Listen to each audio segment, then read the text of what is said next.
Good morning students, Rajni ma'am commerce classes में आपका स्वागत है। स्टूडेंट्स, हमने जो आपको इससे पहले एक वीडियो सेंड किया था उसमें आपको इंट्रोड्यूस कराया था what is book keeping, what is accounting, what is accountancy. ठीक है स्टूडेंट्स, और मुझे उम्मीद है कि आपको वो टॉपिक अच्छे से क्लियर हो गया होगा। अब हम इस वीडियो में स्टूडेंट्स आगे कुछ जो वर्ड्स हैं उन पर डिस्कस करते हैं कि भाई इनका मीनिंग हमारे अकाउंटिंग में क्या होता है। ठीक है ना, तो चलिए हम देखते हैं कि हम इनका मीनिंग क्या है। सबसे पहले हमने स्टार्ट करा स्टूडेंट जैसे कि business. What is business? Business क्या होता है भाई? कोई भी एक legal enterprise setup with view to earning profit. ठीक है ना, a legal enterprise setup with a view to earning profit. एक ऐसा बिजनेस जो लीगल होना चाहिए। सबसे पहले बिजनेस कैसा होना चाहिए? लीगल होना चाहिए। और जिसको हम क्यों जमाते हैं, कोई भी बिजनेस हम क्यों करते हैं? लाभ कमाने के उद्देश्य से। ठीक है ना, तो कोई भी एक लीगल जो बिजनेस होता है, कोई भी एक लीगल सेटअप जो होता है, एंटरप्राइजेज जो होता है जिसको हम सेट करते हैं किसके लिए? अर्निंग प्रॉफिट के लिए। तो स्टूडेंट बात समझ में आ गई कि what is business? A legal enterprise setup with view to earning profit. ठीक है ना, तो ऐसा बिजनेस जिसको हम लाभ कमाने के उद्देश्य से जमाते हैं, कोई भी ऐसी ऑर्गेनाइजेशन को, बिजनेस को, वही हमारा बिजनेस कहलाता है। क्लियर हो गया स्टूडेंट? अब देखिए सेकंड है प्रोफेशन। प्रोफेशन मतलब कि पैसा। अब बिजनेसमैन जो हैं वो तो क्या करते हैं? बिजनेस करने लगते हैं अपना। अब कोई आपसे पूछे कि आपका प्रोफेशन क्या है, तो कोई कहता है मेरा प्रोफेशन, मैं डॉक्टर हूँ, इंजीनियर हूँ, वकील हूँ, मजदूर हूँ, है ना। तो किसी का काम क्या होता है भाई कि डॉक्टरी करना, तो वो उसका प्रोफेशन हो गया। कोई वकील है वो उसका प्रोफेशन हो गया। तो what is profession? Any work which require exertion mental और फिजिकल। कोई भी ऐसा काम चाहे वो मेंटली हो या फिजिकली हो, ठीक है ना, उसको हम प्रोफेशन कहते हैं। क्लियर हो गया? तो ये प्रोफेशन के लिए हमें स्पेशल ट्रेनिंग की भी ज़रूरत पड़ती है। ठीक है स्टूडेंट्स, जैसे आपको अगर डॉक्टर बनना है तो डॉक्टरी की ट्रेनिंग करनी पड़ेगी, वकील बनना है तो वकील की ट्रेनिंग करनी पड़ेगी। ठीक है ना। अब उसके बाद में चाहे वो आपका मेंटली वर्क भी हो सकता है, फिजिकली भी हो सकता है। फिर हमारा नेक्स्ट है capital. What is capital? That amount of cash, goods or assets which is initially invested by proprietor while commencing his business। मतलब कि कैपिटल से यहाँ पे समझना स्टूडेंट्स,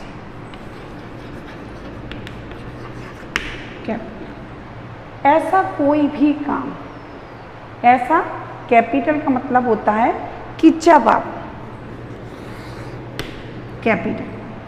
कैपिटल में जब आप वे कोई भी बिजनेस स्टार्ट करना चाहते हैं तो अगर आपके पास में कैश है, गुड्स है, एसेट्स हैं, कुछ भी है, आप उठा के अपने बिजनेस में लगा दोगे तो वो कैपिटल बन जाती है। सबको देखना स्टूडेंट, जैसे कि मान लीजिए मैं एक बिज़नेस खोलना चाहती हूँ। अब उस बिज़नेस के लिए मेरे पास में क्या है? कुछ फर्नीचर मेरे घर पे ही रखा था, कुछ कैश मेरे घर पे था। उसके बाद में मैंने उठा के वो कैश, फर्नीचर वगैरह सब कहाँ लगा दिया? बिज़नेस में लगा दिया। जब तक वो मेरे घर में था तो मेरे घर का फर्नीचर था, मेरे घर में था तो वो कैश था। जब उसको मैंने बिजनेस में इंक्लूड कर दिया तो वो मेरी कैपिटल बन गया। वो कैश है, असेट्स है, जो भी जितना सब सामान मैंने उठा के अपने घर से व्यापार में लगा दिया वो मेरी कैपिटल कहलाती है। और जो पैसा आपके पर्स में रखा है वो कैश है, लेकिन उठा के जब उसको व्यापार में लगा दोगे तो वो आपकी क्या बन जाएगी? कैपिटल बन जाएगी। तो क्लियर है? कैश, गुड्स, फर्नीचर, है ना, are initially invest by proprietor is own business, that is called capital. ठीक है स्टूडेंट्स, अब अगर हम बात करते हैं टाइप्स ऑफ कैपिटल, तो 3 टाइप्स ऑफ कैपिटल। फर्स्ट होती है आपकी फिक्स्ड कैपिटल।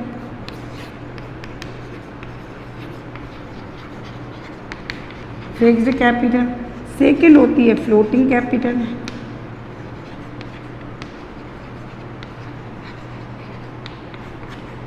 थर्ड होती है आपकी वर्किंग कैपिटल।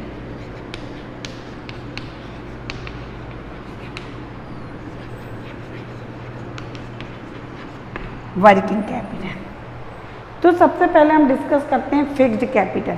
मतलब कि जब आप अपना बिजनेस स्टार्ट कर रहे हो तो आपने क्या करा कि जो आपकी कैपिटल थी उसको बिजनेस में लगा दिया, जो आपके पास कैश था आपने बिजनेस में लगा दिया। अब उस कैश से आपने कौन सी एसेट्स खरीद ली, जो आपको एक मशीन की ज़रूरत थी, ठीक है, तो आपने वो मशीन परचेज करके लगा दी अपने बिजनेस में। तो उसका मशीन को अब आप वापस सेल करोगे क्या? नहीं। तो यहाँ पे आपकी फिक्स्ड कैपिटल का मतलब यही है कि ऐसी कोई भी एसेट्स जिसको आप वापस से सेल नहीं करना चाहते वो आपकी क्या कहलाती है? वो आपकी कहलाती है फिक्स्ड कैपिटल। बात समझ में आ रही है? फिक्स्ड कैपिटल क्या होती है? Capital applied for purchasing fixed assets. क्या कहलाती है? Capital applied purchasing for fixed assets. कोई भी कैपिटल जिसको हम कहाँ पे यूज़ करते हैं? परचेज करने में फिक्स्ड असेट्स को। For example land and building,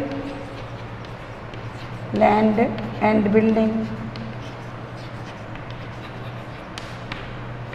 तो types of capital, capital applied for purchasing fixed assets that is called fixed capital, ठीक है ना, जिसको हम अप्लाई करते हैं काय के लिए? फिक्स्ड असेट्स को परचेज करने के लिए, जिसको हम वापस से सेल नहीं करना चाहते हैं उसको हम फिक्स्ड कैपिटल बोलते हैं। क्लियर हो गया? ठीक है ना। अब दूसरा है हमारा फ्लोटिंग कैपिटल। दूसरा कौन सा होता है हमारा? Floating capital. Assets purchase for sale, हम असेट्स को परचेज करते ही हैं फॉर सेल के लिए, ठीक है ना, वो हमारी फ्लोटिंग कैपिटल कहलाती है। जैसे हमारा स्टॉक, अब क्या हुआ? हमने माल खरीदा फिर बेच दिया, माल खरीदा फिर बेच दिया। तो हम यही प्रोसेस को करते रहते हैं बिजनेस में कि हमने फिर से अपना स्टॉक बढ़ाया उसको सोल्ड कर दिया, स्टॉक बढ़ाया उसको सोल्ड कर दिया। That is called fixed capital, ठीक है ना, sorry that is called floating capital, ठीक है। थर्ड है आपका वर्किंग कैपिटल। कौन सी कैपिटल है? Working capital. तो working capital, capital kept for operating routines for his own use, ठीक है। Sorry, working capital. थर्ड है आपका वर्किंग कैपिटल, ठीक है स्टूडेंट्स। तो वर्किंग कैपिटल क्या कहलाता है आपका? वर्किंग कैपिटल कहलाता है कि जो आपकी capital kept for operating routines, daily routines activity for business. क्या करते हैं हम? वर्किंग कैपिटल का यूज़ कहाँ करते हैं? हम करते हैं working capital kept for operating daily routines activities, ठीक है ना। हम इसका यूज़ कहाँ करते हैंगे? बिजनेस को, जो बिजनेस के डेली रूटीन्स के एक्सपेंसेस होते हैं, जो ऑपरेटिंग एक्टिविटीज़ होती हैं, उनमें इसको खर्च करते हैं वर्किंग कैपिटल को। तो क्लियर हुआ स्टूडेंट्स वर्किंग कैपिटल क्या कहलाती है?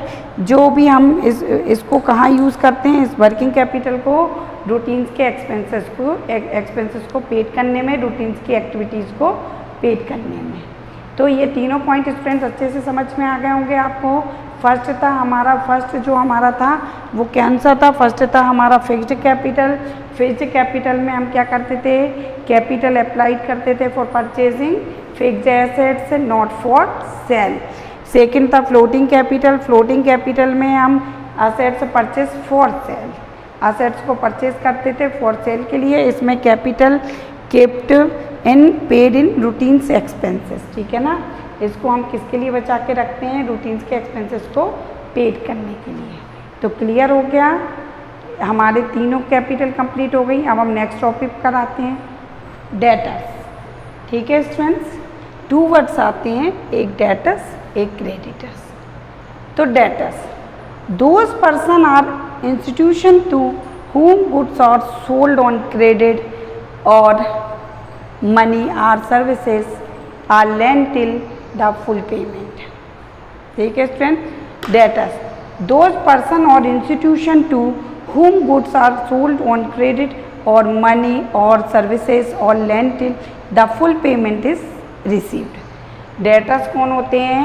ऐसा कोई भी पर्सन, इंस्टीट्यूशंस है ना, जिसने क्या करा है, हमने जिसको क्रेडिट में गुड्स सोल्ड किया है। क्या किया है हमने उसको स्टूडेंट? क्रेडिट में गुड्स सोल्ड किया है। जब हम किसी को उधार माल बेचते हैं, समझ गए स्टूडेंट्स, तो उधार माल बेचते टाइम क्या होता है कि भाई वो हमारे डेटर्स बन जाते हैं। जब किसी भी पर्सन को हम उधार माल बेचते हैं, गुड सोल्ड क्रेडिट में करते हैं, तो वो हमारे डेटर्स बन जाते हैं। देखिए स्टूडेंट्स, क्या होता है कि जब भी कोई आप ट्रांजेक्शन करते हो तो वो टू पार्टीज़ के बीच में होता है, एक वन बायर वन सेलर, ठीक है ना, एक खरीदने वाला एक बेचने वाला। भले ही आप मान लीजिए ये चौक है, इस चौक को मैं सोल्ड कर रही हूँ तो मैं बेचने वाली हो गई, सामने वाला खरीदने वाला हो गया, लेकिन ट्रांजैक्शन किसी एक ही चीज़ की हुई है, वो थी चौक। अब मैं अपनी लैंग्वेज में कहूँगी मैंने गुड सोल्ड किया, सामने वाला कहेगा मैंने गुड परचेज किया, ठीक है ना। तो जब मैं किसी को क्रेडिट में गुड सोल्ड करूँगी तो मेरा जो सामने वाला पर्सन होगा वो डेटर्स कहलाएगा, ठीक है ना, जिससे हमने क्रेडिट में गुड सोल्ड करा है जिसको, और हम उससे पूरा पैसा एक साथ ले लेंगे।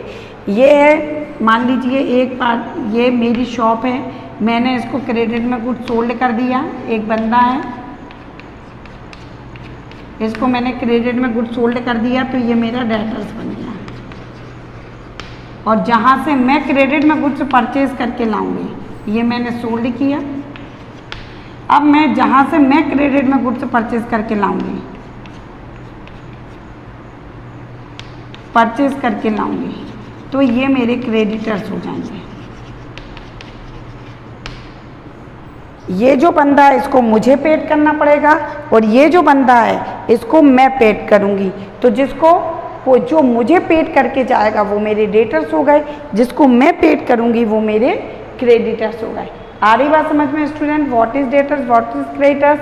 जब हम किसी बंदे को उधार माल बेचते हैं तो वो बंदा हमारा डेटर्स कहलाता है। क्यों कहलाता है? क्योंकि हम उससे प्रॉफिट अर्न करते हैं। कैसे? मान लीजिए मेरे को एक चौक को बनाने में 10 रुपये खर्च हुए तो मैं क्या उसको 10 में ही सोल्ड करूँगी? नहीं, मैं उसको 12-15 में सोल्ड करूँगी, ठीक है। तो मैं उससे कितने रुपए कमाऊँगी? 5 रुपये 7 रुपये कमाऊँगी। तो वो मेरे क्या कहलाएंगे? डेटर्स कहलाएंगे, देनदार कहलाएंगे। और जो देनदार होते हैं वो आपकी एसेट्स होते हैं, ठीक है ना, क्योंकि हमेशा उससे आपको क्या होता है, पैसे कमाते हो आप, तो जब भी वो देख के जाएंगे तो आपको फ़ायदा ही होगा, वो आपके बिजनेस की एसेट्स होती हैं।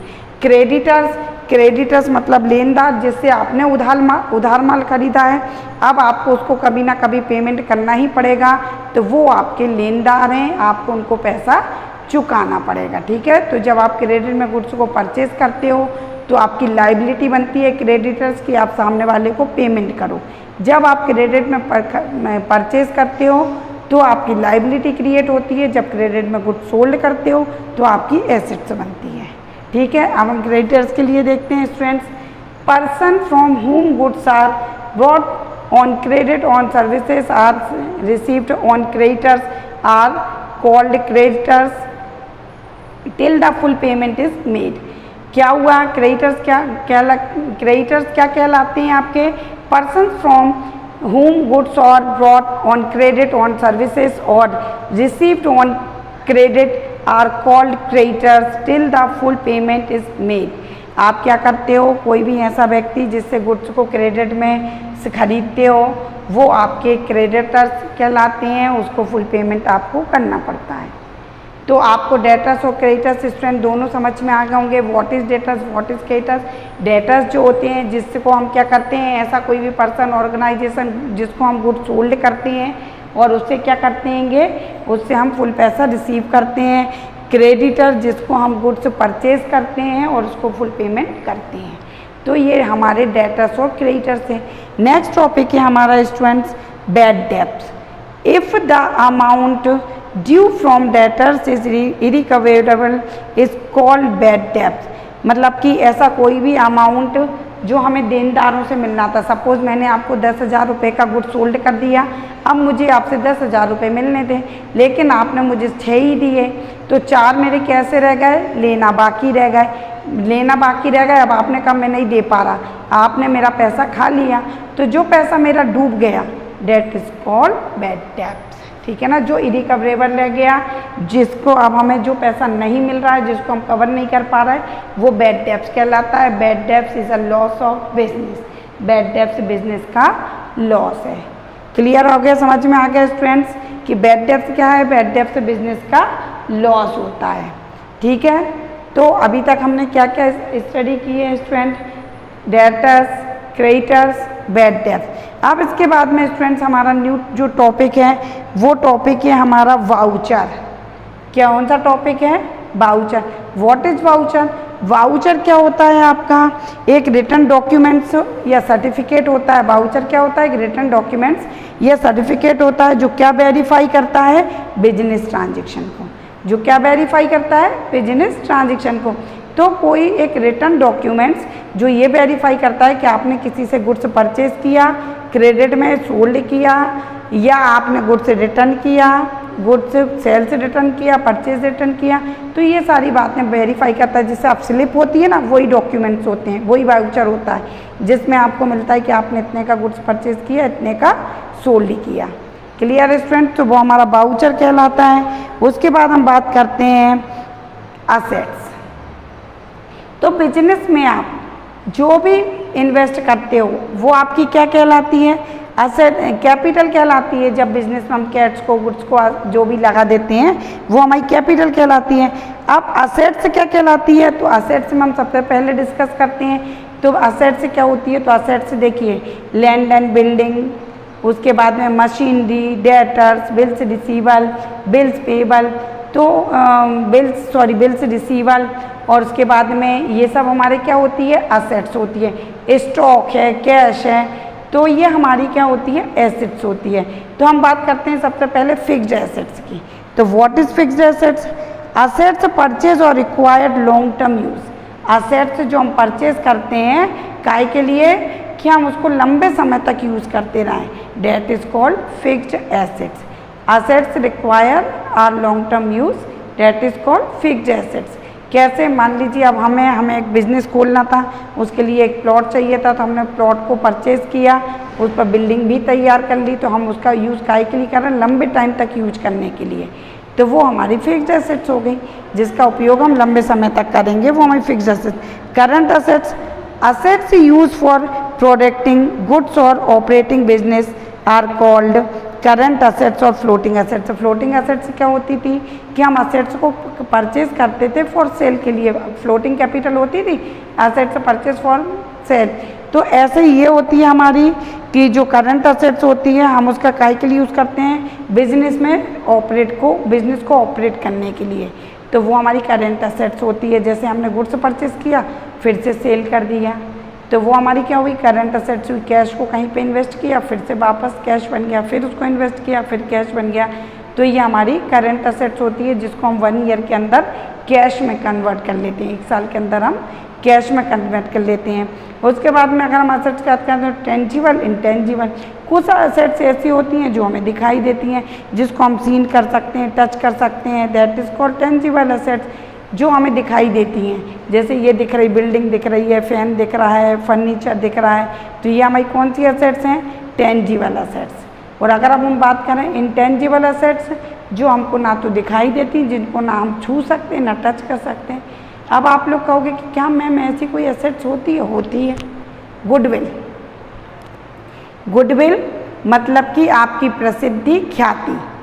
इंटेंजिबल एसेट्स जो हमें दिखाई नहीं देती, ना हम छू सकते ना सीन कर सकते, वो कौन सी एसेट्स होती है? गुडविल। गुडविल, गुडविल मतलब कि आपका नाम आपके साथ में चलना, ठीक है, ये आपकी एसेट्स होती है गुडविल। अब इससे क्या फ़ायदा होता है कि आपका नेम जितना अच्छा होगा, अच्छे से मतलब कि खूब अच्छा नाम रखने से नहीं है, यहाँ पे आपकी रेपुटेशन जितनी अच्छी होगी। जैसे अगर अब हम कहें आपसे कि अपना जो बासुदा है, यहाँ सबसे अच्छा गोल्ड किसके यहाँ मिलेगा, तो आप तुरंत नाम ले दोगे कि कंवर साहब के यहाँ। अगर हम कहें कि यहाँ पे सुई कहाँ मिलेगी, तो आप तुरंत मीनू वाले का नाम ले दोगे। हम कहें ब्रेड कहाँ मिलेंगी, मीनू वाले के यहाँ। तो ये क्या उनकी गुडविल है। तो गुडविल उनके बिजनेस की एसेट्स कैसे होती है? क्यों? क्योंकि उनके नाम से कस्टमर अट्रैक्ट होती हैं, उसके नाम से कस्टमर जाते हैं, ठीक है ना। तो गुडविल इंटेंजिबल एसेट्स दिखा नहीं देती हमें, लेकिन हमारा फिर भी हमारे नाम के कारण लोग हमारे पास आते हैं और हमारी जो एसेट्स होती है वो बढ़ती है। इसलिए गुडविल हमारी कौन सी एसेट्स होती है? इंटेंजिबल एसेट्स होती है। क्लियर हो गया स्टूडेंट? अब इसके बाद में हम इतने पॉइंट पढ़ चुके हैं सब कुछ, तो हमारा थ्योरिकल पोर्शन भी कंप्लीट हो चुका है इसका। अब हम जब नेक्स्ट वीडियो में आपको बताएंगे कि हम अकाउंटिंग इक्वेशन कैसे प्रिपेयर करते हैं। ठीक है, अगर आपको कोई डाउट हो तो आप पूछ सकते हो। Bye, have a nice day.